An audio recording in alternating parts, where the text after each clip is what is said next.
The other day, I put up a video about Tim Walz, the governor of Minnesota, and Kamala Harris's running mate on the Democratic ticket for president. And the overall point of that video was that people on the right, Trump and Trump's supporters and spokespeople and tag-alongs, they're threatened by Tim Walz because he's a good, respected, loved person.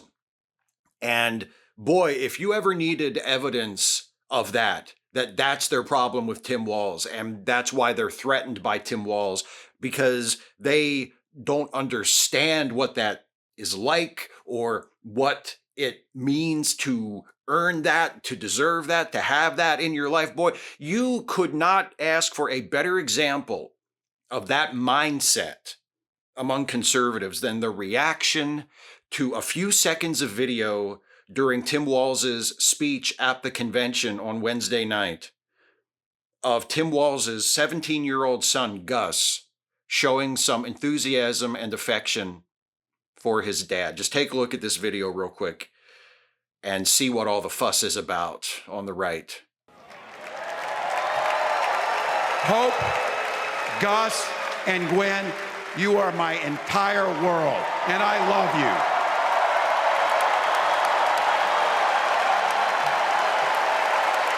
So what you see there is a teenager whose dad is accepting his party's nomination to be the vice president of the United States. And the kid is incredibly happy for his dad, proud of his dad, showing love for his dad.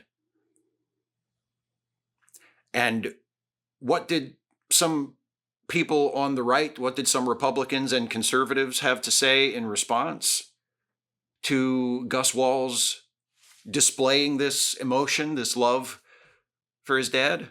I'm reading from a USA Today article by Michael Collins and Sam Woodward about this story. Conservative columnist and right-wing provocateur, that's a nice way of putting it, Ann Coulter mocked the teenager's tears. Quote, "Talk about weird," she wrote on X. The message has since been deleted. Mike Crispy, a Trump supporter and podcaster from New Jersey, mocked Walz's, quote, "stupid crying son" on X and added, quote, "You raised your kid to be a puffy beta male. Congrats." Alec Lace, a Trump supporter who hosts a podcast about fatherhood, took his own swipe at the teenager. "Get that kid a tampon already," he wrote, an apparent reference to a Minnesota state law that Walz signed as governor that required schools to provide free menstrual supplies to students. The Milwaukee Journal-Sentinel reported that Jay Weber, a conservative Milwaukee radio host, made a now-deleted post on X criticizing the Walz family. Quote, "If the Walzes represent today's American man, this country is screwed. Meet my son Gus. He's a blubbering bitch boy. His mother and I are very proud." After removing the post, Weber apologized and claimed he didn't know Gus had a learning disability. And in fact, Gus Walz does have a learning disability. He has what's called a nonverbal learning disability, and he's also been diagnosed with ADHD, and he's also been diagnosed with anxiety. Now, I don't know much about Gus Walz. I am not an expert on him. I have no idea what his everyday life is like or how his various diagnoses affect his everyday life. All I know is if you have an anxiety diagnosis, so you're not just someone who, gets a little anxious or nervous every once in a while or in certain situations, but it's something that you have been diagnosed with that is an ongoing and enduring part of your life that you have to deal with. I don't know, something tells me that maybe Gus being in that building among tens of thousands of people that night, being in the United Center in Chicago, the building where the Chicago Bulls play basketball, and all these people are there, and his dad is up on stage giving a speech accepting the nomination of his party to be the candidate for the vice president of the United States of America. And his dad looks to him and his sister and his mom in the crowd and says, "I love you. You're my entire life." and the entire place goes up and erupts in applause and cheers. I don't know. That feels like that's probably a pretty big deal for Gus. I mean, it would be a big deal for me. And I am, as far as I know, completely neurotypical.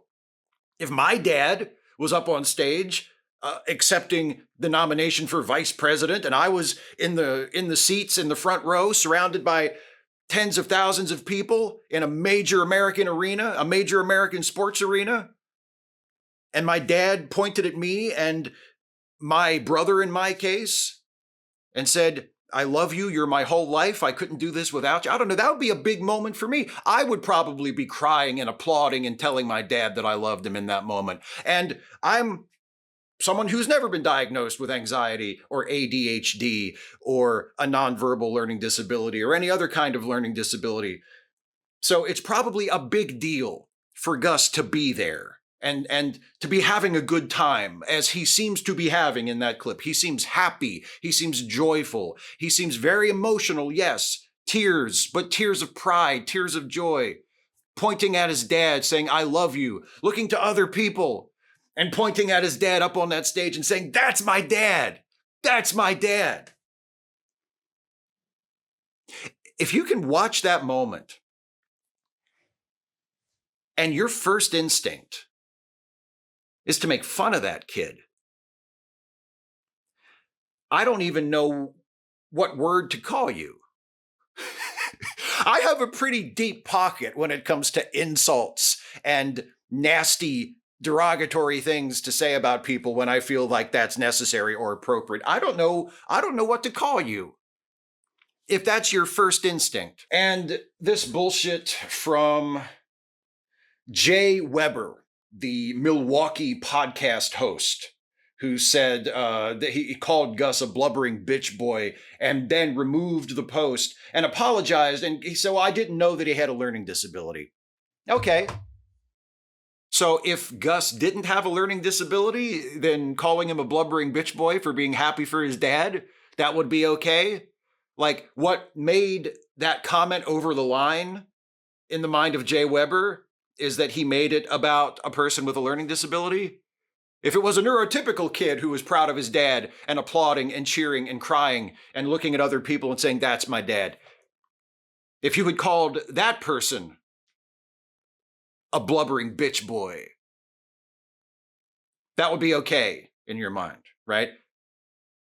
The idea of looking at a child that is proud of their parent as their parent accomplishes something, as their parent is giving a speech and being celebrated and accepting a nomination for the second highest constitutional office in this country. And the child is proud of their parent for doing that. And the child is receiving and sending the love between the two of them in public in front of all these people. "I love my dad. That's my dad." And your response is to make fun of him because he's too emotional, because he's weird, right? Emotions are weird. That is so telling that Ann Coulter would say that. Ann Coulter would say, "Oh, I guess, but we're the weird ones, right?" Yeah, you are. If your immediate reaction, if your instinct to seeing a child be overcome with emotion and proud of their parent is to say, "Weirdo," yeah, you're actually the weirdo. There's a callousness about these people, about Trump and his supporters and the people who are carrying water for him. There's a callousness to them. There's a nastiness to them. There's a heartlessness to them. I am not the most sentimental person. I am not a person that goes around in the world like looking for wholesomeness. I'm not the kind of person that's like, heart on my sleeve. Let's give everybody a big hug every time I see anything remotely heartwarming or emotional or earnest. Like, I'm not the kind of person that just immediately melts and goes, "Oh," I'm not that kind of person.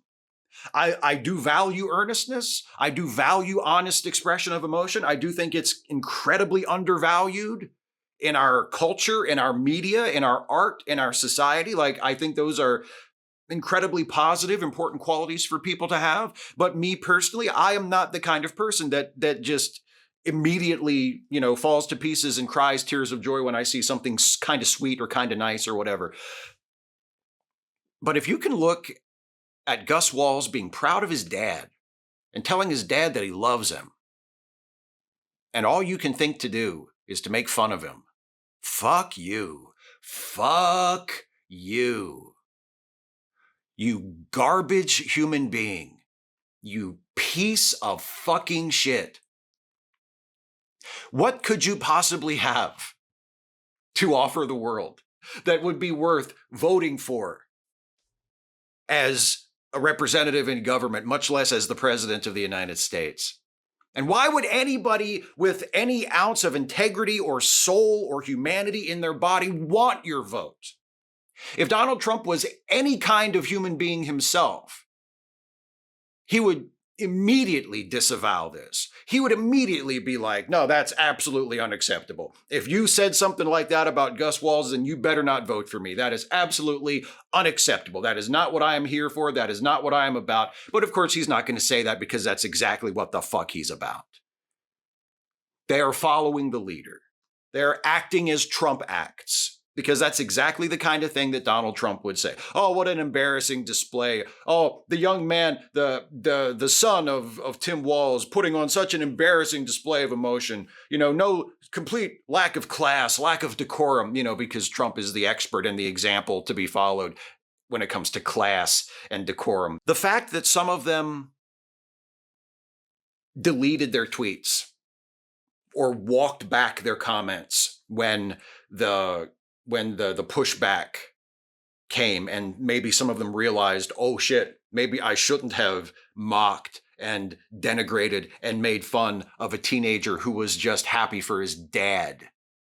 Maybe that was a misstep on my part. And they walked it back. They deleted their tweets, or maybe some of them even apologized, whatever the fuck that's even worth. That doesn't matter. You said it. The problem isn't that you said it and didn't take it back, or you said it and didn't apologize for it. I mean, that would be worse. It's the fact that you said it. What kind of fucking ghoul would even say that in the first place? What kind of fucking vampire would even need to take it back? If you were any kind of a decent person, you never would have said that shit, much less in public, in the first place. So go ahead, conservatives, right-wingers who had a go at Gus Walz. Go ahead, take it back, apologize. Say, sorry, I didn't know he had a learning disability. I thought I was mocking a neurotypical teenager who loved his dad. Go ahead, take it back. Doesn't make a difference. We heard you. We saw you. And on November 5th, on Election Day, you're going to hear us. Because I could say, for your own sake, for your own peace of mind, for your own soul, whatever that means to you. I don't believe in the soul in a supernatural sense, but I believe in the soul as a useful concept for like the essence of a person, right? Who you are as a human being. For the sake of your soul, maybe fix your heart, as the great David Lynch said, to paraphrase the great David Lynch. But whether you fix your heart or not, in the short term, doesn't really make a difference. Because on Election Day, rhetorically speaking, we're all going to show up and drive a stake through that heart.